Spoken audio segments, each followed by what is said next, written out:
What's good, world? I apologize for my late delivery on this one, man. You know what I mean? I was a little faded yesterday, man, but I'm back in position. Today, yesterday was definitely a very good day, and today's even better, man. And I'm gonna go ahead and give my delivery. I'm gonna go ahead and give my thoughts on a brother, late great Michael King, aka Dr. Martin Luther King. Born January 1929, was assassinated April 1968, you know what I'm saying? And we're gonna get into this, man. You know, first off, I'll be the first to tell you, man, I never really agreed and never really aligned myself with Michael King's strategies as far as getting back black people to that liberating or that freedom or that utopia that he once had a dream about. You know what I'm saying? I never really felt that. I mean, I personally gave him props for the boycott as far as digging into the dominant society's pockets. I definitely felt that, related to that, but basically for me, that's where the buck stopped. And due to his passive aggressiveness and due to his non-violent methods and strategies as far as fighting for civil liberties and just the right for us to be recognized as humans, man, I never felt that, and I never really followed him. I never really studied him. I just kind of strayed away. But you know, throughout my years, man, I've done some research on this brother, and I ran across something that was most interesting to me. You know, upon his later years and his later days in his life, he recanted and digressed and dismissed his dream that he once had of a utopia, in which he's mainly famous for speaking and delivering that speech. He denounced that dream because he realized it was bogus and bullshit. As he once stated out of his mouth, he realized that he sent his people into a burning house in terms of integration, but the only thing the dominant society was concerned with integrating black people. It wasn't us ourselves, it was integrating our dollars into their economy. You know what I'm saying? And he realized that. And he dedicated the last days of his life to fight against that dream and to pursue his new dream. And his new dream was to make the dominant society and American government cut us our check and give us our money for what was rightly due to us and our ancestors and to our struggles over here in American society and where we are today. He realized that our blood, sweat, and tears, and off the backs of our ancestors, this country was built and had its boost and head start into the economy. How he also realized too that government was funding and giving a real gigantic financial boost to these European immigrants that was coming here, and to European farmers, and helping them out where they can accumulate wealth for generations and generations and generations. Whereas when it came to black people, we weren't able to receive that aid. We were basically scattered in the slums way below the poverty line, and was told to lift yourself up by the bootstraps, so to speak, while these Europeans were given any and everything: land, houses, agricultural skills and techniques, education of all sorts, where we were held back into shady deals and broken promises that we never received. And Michael King pushed and pursued for that.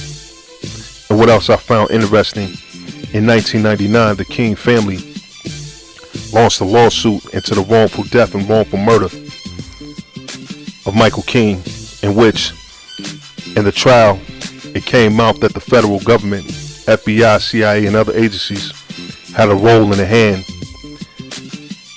into this brother's assassination, into his murder, which was never brought to the public light, which never gained any national, international platform as from the media.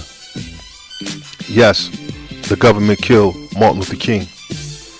But what was also funny to me which I realized about Michael King. Sorry for the Malcolm thing, but Michael King was the fact that after '99, a lot of shady parts into regards of his personal life start to surface. As far as him smoking cigarettes, cheating on Coretta Scott King, having infatuations with light-skinned prostitutes, basically just being a whoremonger, so to speak, the label they was trying to put out on him. I noticed that began to surface. And also I noticed that the dream that he had in his later years, in which he recanted on his first dream, wasn't even acknowledged. It wasn't brought to the forefront. My teachers never spoke about it. They only kept telling me about the I Have a Dream speech, as far as the utopia of little white girls and black boys holding hands together. That was the only dream that I was informed of, not the one in his latter years, you know what I'm saying? Not the goal that he was chasing. Basically to tell America to cut that check and give the black people due what's due to them. You know what I'm saying? I was never informed of that.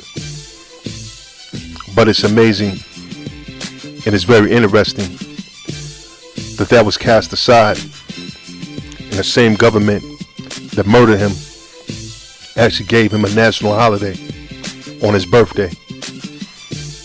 And the only remembrance that they will keep of him alive is the fact that when he marched on Washington the first time with the I Have a Dream and delivered that speech, because he never got the second chance to march on Washington.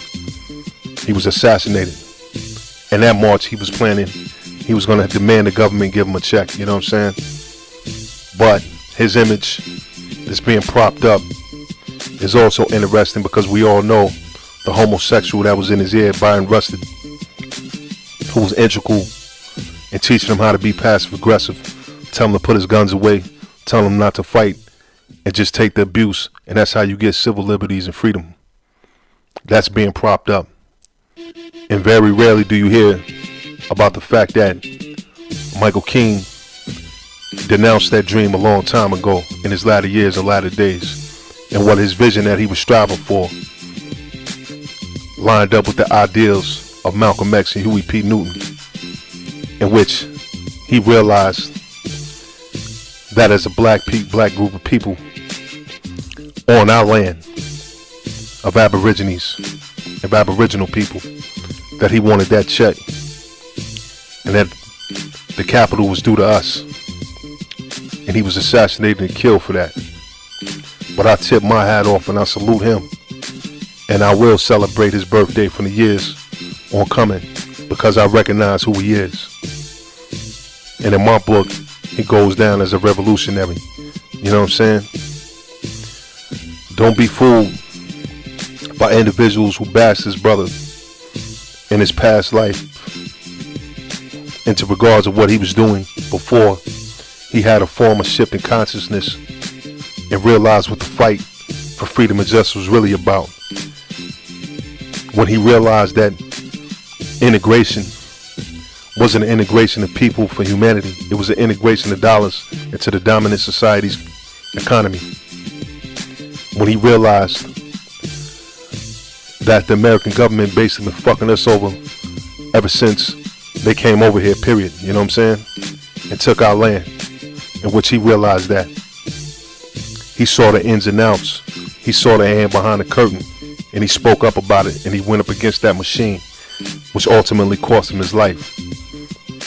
And he's a martyr now, and I salute and I respect that.